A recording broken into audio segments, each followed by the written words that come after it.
Hey, I'm Rachel Ngom from she'smakinganimpact.com, and I'm answering your question today. So this comes from Angela, and she says, I am stuck on growing my audience. Whew, I was too. So I want to share exactly what I did when I first started this business, because I had a lot of audience in the fitness space, but none knew me for business advice less than a year ago. So I want to share with you what I did to build my platform.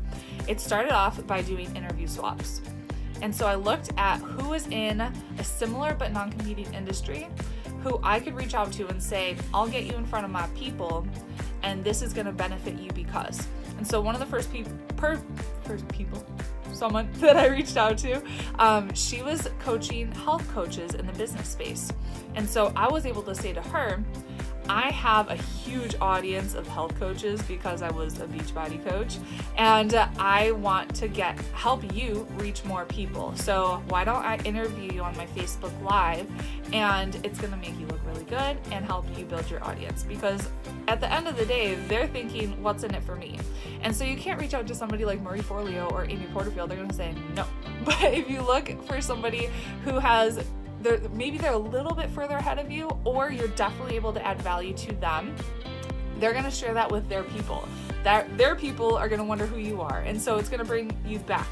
It's going to bring you people. It's going to bring them people, mutually beneficial.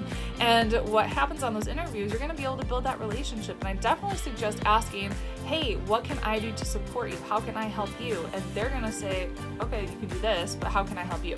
So building those relationships is key. And a lot of times they ended up coming back to me and saying, well, I want to interview you on my podcast or my Facebook Live. And I was able to get in front of their audience. So this is literally how I was able to fill up my second challenge with 200 people with 0 Facebook ad spend, was doing those interview swaps. So look at who's in a similar but non-competing audience. How can you add value to them?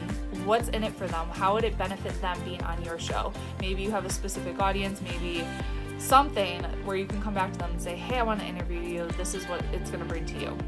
So I hope that helps. Make sure to head to she'smakinganimpact.com for more tips to build your business, and I'll see you later. Bye.